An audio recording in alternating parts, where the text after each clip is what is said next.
Have you ever heard about an incident so mysterious that it defies all logical explanation? Welcome to the enigma of the Dyatlov Pass Incident. Nestled in the icy heart of Russia, it's a tale that intertwines the lives of 9 hikers, a desolate mountain pass, and a tragic ending that leaves us grappling for answers.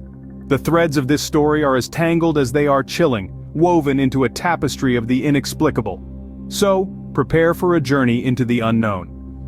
Let's delve into the chilling chronicle of the Dyatlov Pass Incident. It all began on January 23, 1959, when 9 experienced hikers embarked on what was supposed to be an adventurous journey. These were not your average adventure seekers, mind you. They were skilled mountaineers and seasoned explorers, students at the Ural Polytechnic Institute, and were well versed in the harsh conditions they would be facing. Led by Igor Dyatlov, the group set off from Sverdlovsk, now known as Yekaterinburg, with high spirits and a shared sense of adventure. The first few days of their expedition were filled with camaraderie and excitement.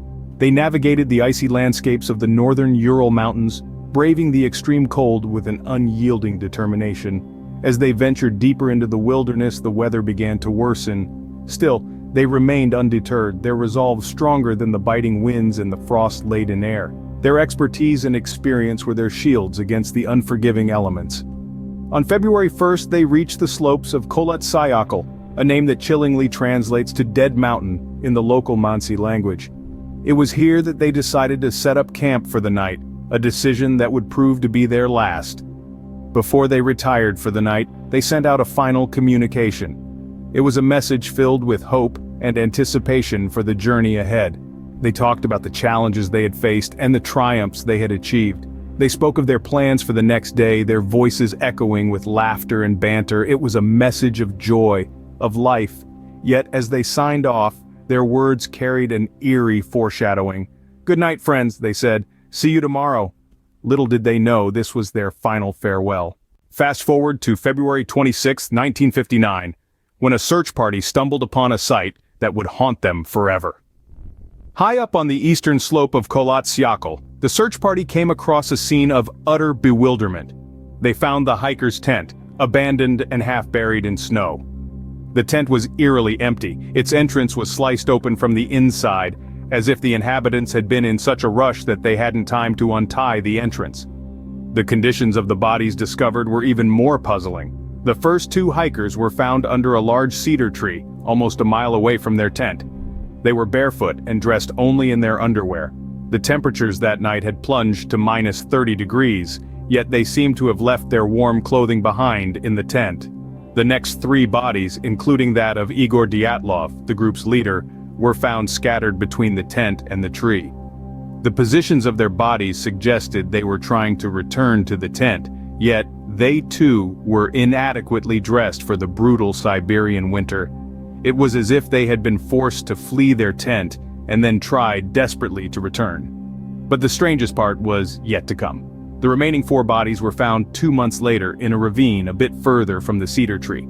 They were better dressed than the others, suggesting they might have survived a bit longer, but their injuries were far more severe. Skull fractures, chest injuries, and one of the hikers was even missing her tongue. The bizarre state of the bodies, coupled with the unsettling circumstances of the campsite, left investigators scratching their heads. What could have caused such a panic that the hikers cut their way out of their own tent?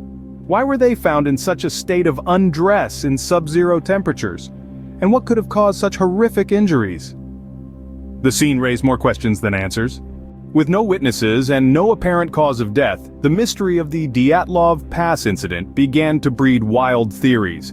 In the wake of the baffling events, people began to speculate, trying to make sense of the inexplicable. The first theory that emerged was the most grounded in reality: an avalanche. It's a common peril in mountainous regions and could explain why the hikers fled their tent in such a rush. However, this theory struggles to account for the bizarre state of the bodies, some of which were found with severe internal injuries but no external signs of trauma. Another theory proposed was hypothermia. As the body's temperature drops, sufferers can experience a phenomenon known as paradoxical undressing, where they feel an intense heat and begin to remove their clothes. This could explain why some of the hikers were found only partially clothed. However, this theory doesn't explain the tent torn from the inside, nor the significant trauma some of the bodies sustained. As investigators scratched their heads, more outrageous theories began to emerge. Some suggested the hikers had stumbled upon a secret military experiment. This theory was fueled by reports of glowing orange orbs in the sky near the time of the incident. Yet, despite the intrigue, no concrete evidence has ever been found to support this claim. The most fantastical theory of all involved extraterrestrial life. Proponents of this idea point to the orange orbs, the strange injuries, and a supposed radiation found on the hikers' clothing. Yet this theory, like the others, fails to convincingly explain all the facts. Then there's the theory of the Yeti, or Menk, a creature of local lore. Some believe this creature may have attacked the hikers, causing them to flee in panic, but again, this theory only serves to deepen the mystery rather than resolve it. Finally, there's the theory of infrasound, a low-frequency sound that can cause feelings of fear and panic. Some suggest that a particular wind phenomenon could have produced these sounds, leading to mass hysteria among the group. Yet, once again, this doesn't explain the severe injuries or the radiation. Each theory, from the plausible to the preposterous, adds another layer to the enigma that is the Dyatlov Pass incident. The truth remains elusive, shrouded in a veil of snow and silence. Yet, none of these theories could satisfactorily explain all the facts. And despite numerous investigations and the passage of over 6 decades, the Dyatlov Pass incident remains shrouded in mystery, a tale that has been revisited time and again, sparking a plethora of theories and conjectures. Yet the truth seems to be as elusive as the snowflakes in the Ural Mountains. The fascination with the Dyatlov Pass incident is unyielding, perhaps because it seems to defy logic and reason.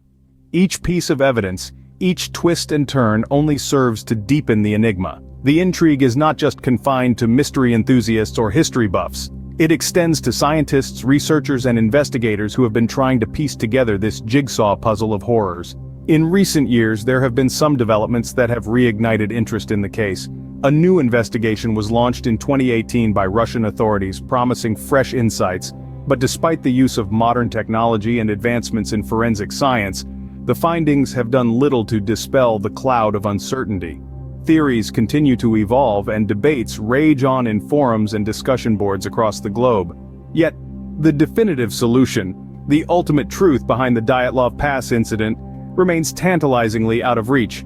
The Dyatlov Pass incident, a chilling reminder of how some mysteries continue to baffle us, leaving us with more questions than answers. In the end, what happened to those 9 hikers in the Ural Mountains in 1959 may forever remain a mystery. We have journeyed through the chilling narrative of the Dyatlov Pass incident, from the hopeful beginnings of an adventurous expedition to the unsettling discovery that ended their journey. We've traversed through the icy wilderness of the Ural Mountains and peered into the frigid night that claimed 9 lives. We've grappled with the bizarre details and the eerie findings that still baffle investigators and enthusiasts alike. We've explored the multitude of theories that have emerged over the years, from the plausible explanations of hypothermia and avalanche, to the more outlandish speculations involving Yetis and extraterrestrial encounters.